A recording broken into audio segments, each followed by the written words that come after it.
So if you want to carry around $50 in Argentina, it's going to look like this basically.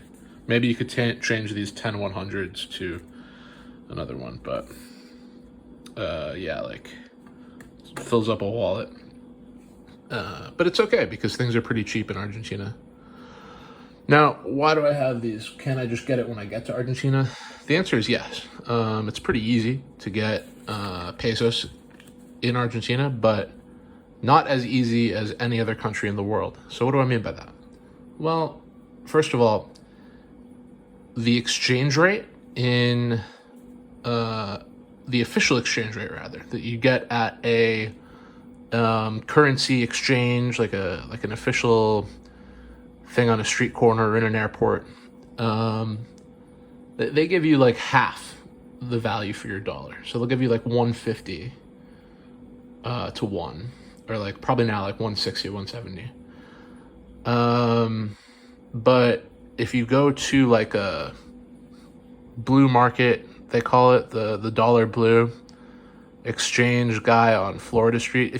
When you get to Buenos Aires, you walk down Florida Street, there's like a million people shouting out like cambio, cambio, cambio, cambio, and you just go see, and then if you look visibly American like I do, you'll have to kind of discuss with them, and if your Spanish is good, in my experience, it helps a little, like, because my Spanish is hit or miss. Like, I either have a good interaction or a bad interaction. In the interactions I've had where I think my Spanish is doing well, and they're not like being like, what did you say? Then I get a better rate. And ultimately, there's so many of them that if you get a rate you don't like, you literally just walk to the next person, make eye contact with the person before, and be like, hey, Although maybe those two next to each other are working together. Maybe that's not the best practice. But what I found is there's a variable range you can find on Florida Street, but usually it's very good. So you can do that. You can go to Florida Street, and usually what happens when you initiate an exchange with an arbolito on Florida Street, they'll take you into like a room with like right off the strip there, like usually like an empty office with like, it's kind of weird. It's like there's just a cash machine on the desk, and there's nothing on the walls, and it's like you and 3 Argentinians, and you're like, am I gonna get mugged? But no, it's like a business, even though it's technically like gray market activity. It's a business. Every Argentine is allowed to transfer up to $200 per day. So, and they can do it at whatever rate they wish. So that's kind of what happens. You come in with 2 crisp $100 bills, or if more than that, they'll bring more than that number of people. I think that's usually why they walk in with 3 people. Maybe a little bit for security too. And then, yeah, it's just easy. They count it out for you in the cash counting machine. You count it, and you give over your crisp $100 bill. Always bring crisp $100 bills. And then, yeah, that's pretty much it. The other option is to use, if you don't feel comfortable doing something like that, and I think many travelers don't, in my experience. I was very nervous the first time I did it. I will say, knowing nothing about the statistics of the safety, it felt like a safe interaction with the cambio guy I chose. Don't choose a weird guy in a suit who's like being weird. I don't know. Just be a little socially cognizant if you're going to do the Florida Street thing, because most of them are fine. Like if it's a really pretty girl, also, I tend to avoid that just because it feels like I don't know, like that has potential to be like a trap.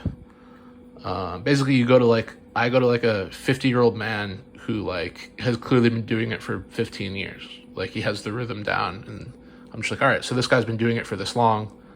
Like they wouldn't let a violent criminal exist for this long on the major tourist street in Buenos Aires. Maybe they would, but basically the understanding is there's tons of transactions this guy does every day. Like you're probably safe to work with him. So yeah, when you're choosing your cambio on Florida Street, keep that in the back of your mind as well. That's kind of good advice, I think. But really, probably most of them are pretty safe.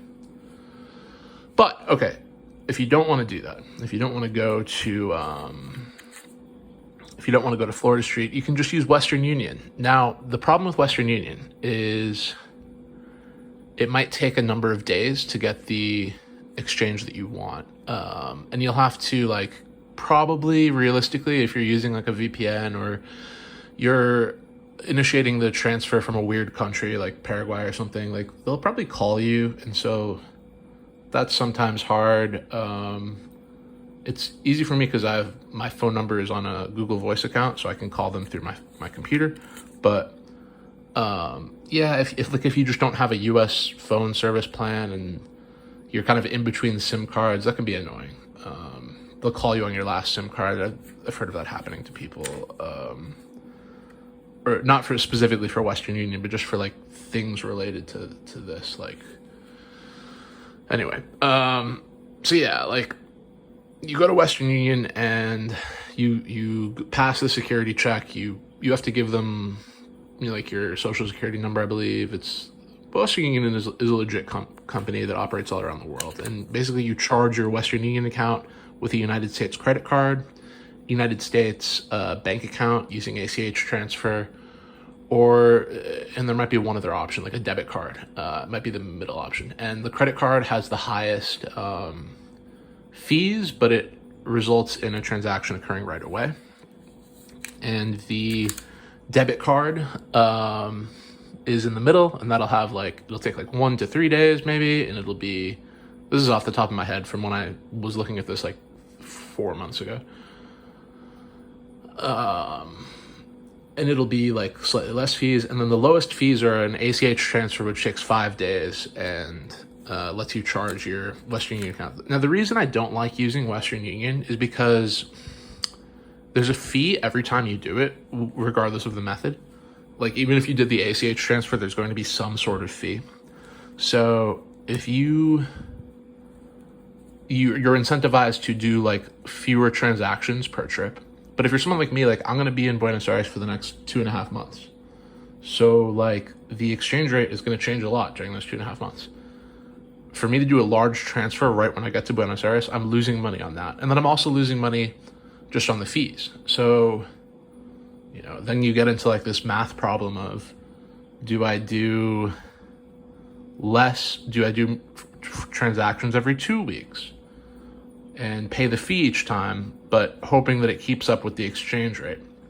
And you tend to, I would say on aggregate, compared to exchanging dollar bills on Florida Street, $100 bills on Florida Street, you'll lose money on Western Union. Not much.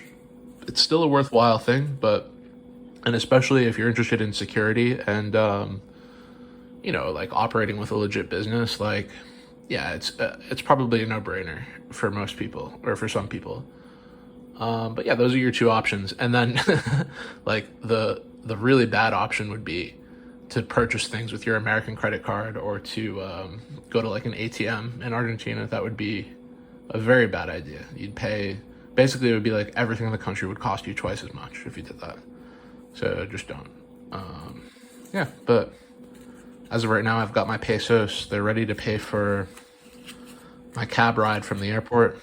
When I was there last time, I was able to negotiate, I think it was like a $5,000 ride, a 5,000 peso ride from the airport to the center of the city. And, that was 2 months ago. So probably I have to pay a little more than that. Of my stack of 16, I might pay 6.5. That's why it's good I've got these 100 notes.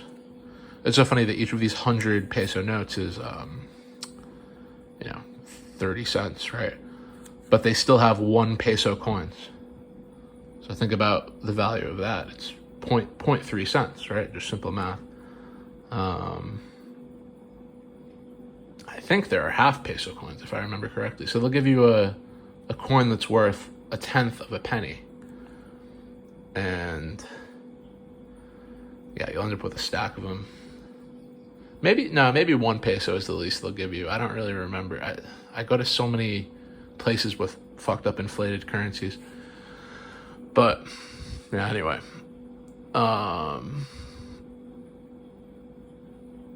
Yeah, so that's how you deal with currency in Argentina in 2022. Have fun. Buenos Aires, great city.